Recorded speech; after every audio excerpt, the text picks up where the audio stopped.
We are back with the Fox News Alert. Israeli forces striking Hamas targets from the air and the ground with a vengeance, pummeling terror targets with missiles and artillery.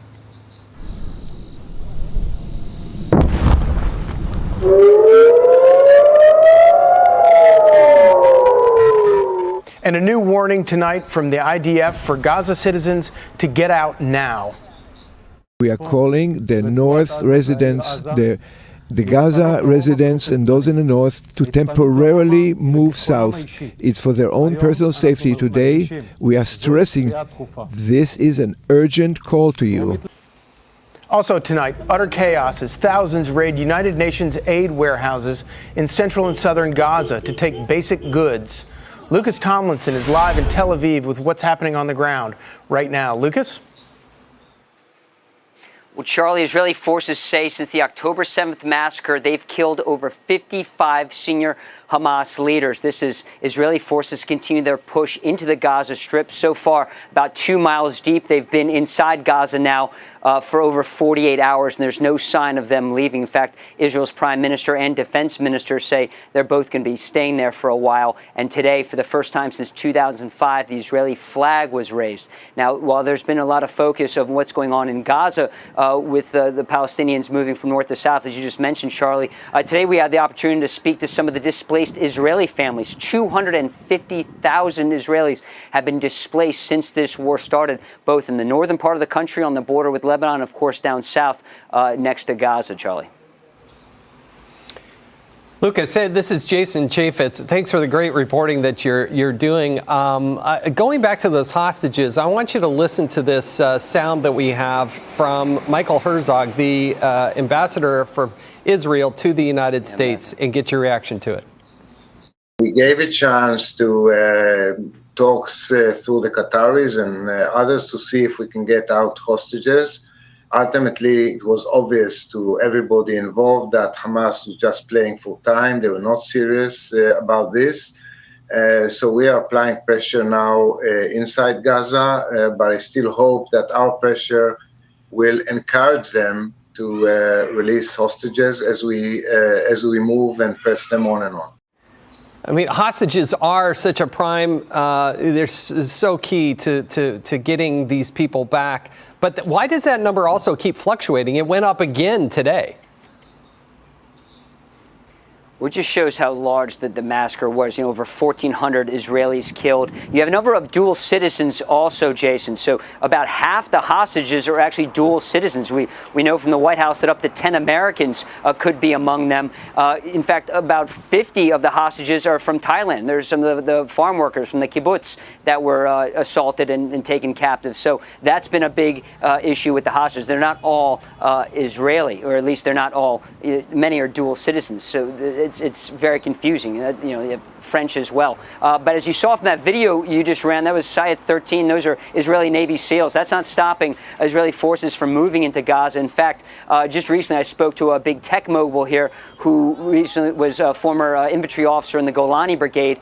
He was pretty hawkish. He said Gaza needs to be flattened. He says they need to move in. No negotiations with the hostages with Hamas over the hostages. And when you mention Qatar, many people think there's many sides to that face in Qatar. Lucas, Lisa Booth here. I interviewed former Army Ranger Sean Parnell, who was really concerned about the delaying of this ground invasion, how long it was taking, talking about how what he's learned through his military career, it could increase Israeli casualties anywhere from 33 to 66%, giving Hamas time to lay IEDs and to prepare for this. Has Israel expressed any of those concerns? Are any of those concerns playing out? What are you hearing? Well, to be fair, Lisa, Hamas has also had, years to prepare for this operation. And so the idea of going in too quickly, I mean, you saw what happened during the massacre when commandos, Israeli soldiers, in some cases, if there was no room on the helicopter, jumped in their own personal vehicles and ran down south. They were met in an ambush, hail of gunfire, RPGs, and they're trained, as you mentioned earlier with Sean, to go in quickly. The problem is that's also very dangerous as well. So while Hamas has had time to prepare for this, what Israel's doing is a little bit different. They're laying siege. They're going in slowly. They've taken a few miles. They raised the Israeli flag for the first time since 2005. They're saying, we're here. We're not going anywhere. And they're actually laying siege. They're slowly going to starve out Hamas, and they're taking out some of these tunnels. Of course, with these hostages, though, in their location, it's certainly tricky, certainly dicey. I don't think there's no easy solution to getting the hostages out, especially alive. Lucas, Molly, line here. You're kind of laying the groundwork for something that we've been hearing, is that the leadership there in Israel seems like they're prepared to stay there for quite some time. As you mentioned, a flag has been planted. Your thoughts on that? Well, people are angry here in the country. While you're seeing protests, outside of Israel, inside this country, even some of the most left-wing people here. I was speaking to a man on the street earlier who wanted to nuke Iran, and he was certainly no right-wing or Benjamin Netanyahu supporter. People are angry here. They want vengeance. They want revenge. They also want to get their hostages back. You see the ages. They stem from 3 years old, 9, 12, to 80, 85 years old. They want their people back. They want the hostages back. They also want to make sure something like this never happens again. So with the strikes, many people just want to see Gaza leveled. They want people to push down south and really just to take over the whole northern end of the Gaza Strip, level the place, wipe out Hamas, and try to free the hostages. A tall order for sure. We've also spoken to people on the street who say, how do you destroy an idea? And that's, as we've found out in the war on terrorism for 20 years, it's very hard to stamp out terrorism, much like, crime in the United States. You can weaken it, you can hopefully lower it, but are you ever going to get rid of crime? Just like it's very difficult to get rid of terrorism. Hey, Lucas, Charlie here again. I was particularly struck by your reporting about planting the flag 2 miles in.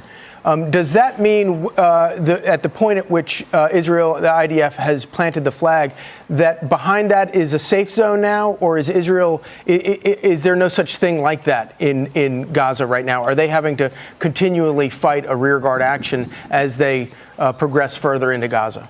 Not only did the Israeli forces bring in tanks, they brought in a fleet of bulldozers as well, and they just moved in. That 2 miles they've seized is pretty much solid Israeli territory right now. There's been some skirmishes. Some Hamas fighters have popped out of some caves. They were neutralized very quickly. Israel certainly has their flag in the ground and a stake of the Gaza Strip right now, and they're not giving that back anytime soon.